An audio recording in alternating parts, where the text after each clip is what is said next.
नमस्कार सभी को।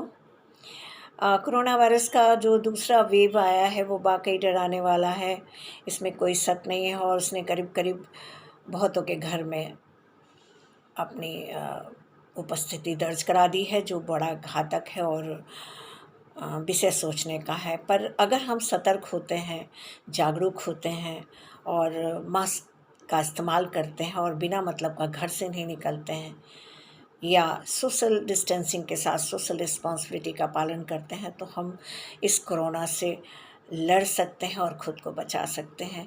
मन में अगर हम बार बार डर लाते हैं कि क्या हो जाएगा, क्यों हुआ, तो हमारे अंदर का डर हमारे शरीर पे भारी पड़ेगा और हमारे अंदर वो थॉट जो नकारात्मक थे शरीर के अंदर अपना कब्जा करने लगेंगे।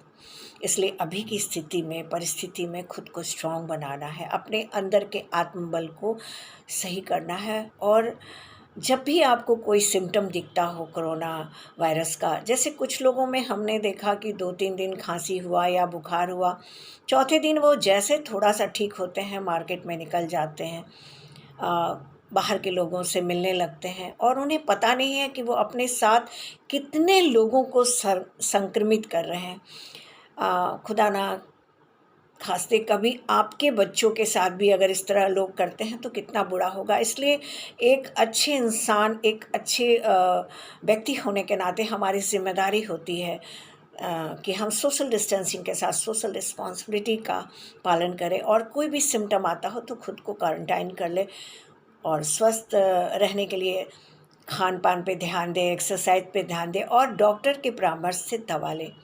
आज हम सब सच पूछिए तो सिर्फ़ और सिर्फ़ नकारात्मक चीज़ों के कंट्रोल में हैं। न्यूज़ के कंट्रोल में है, व्हाट्सएप के कंट्रोल में है, वैसे लोगों के कंट्रोल में है जो बार-बार हमें नकारात्मक बातें बताते हैं। हम बार-बार ना चाह के भी उनके पीछे भागते हैं। मतलब हम इतने ज़्यादा ऑब्सेस हो चुके हैं नकारात्मक चीज़ों की और वो हमारे मेंटल हेल्थ पे कितना बुरा प्रभाव पड़ता है, इसका सीधा असर हमारे शरीर पे पड़ता है।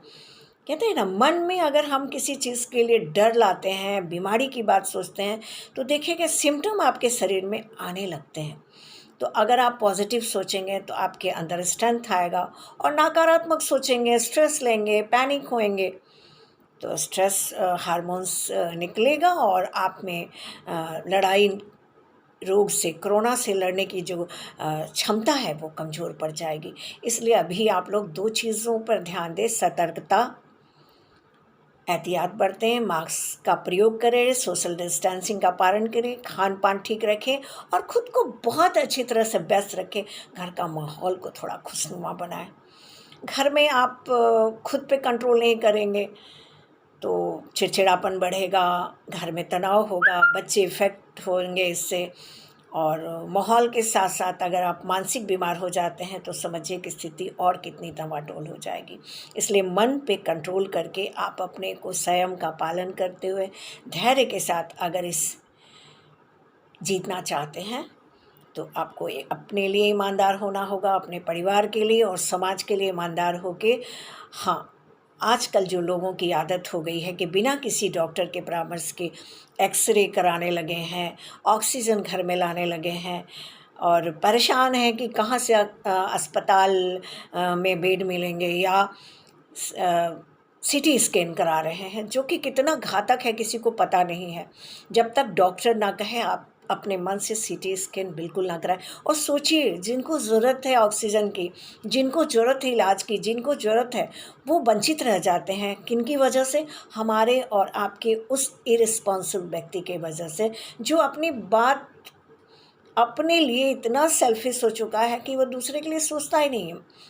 डर को अपने ऊपर हावी मत होने दीजिए, उतना ही डरिए जितना सतर्क हो सके।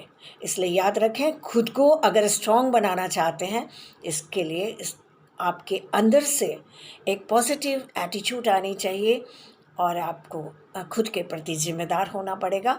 तभी हम इस कोरोना से लड़ सकते हैं। और उन लोगों को भी देखिए जो कोरोना से ठीक होके अपने काम में लग गए हैं, अपने फैमिली में लग गए हैं, लोगों को ब्लड डोनेट कर रहे हैं।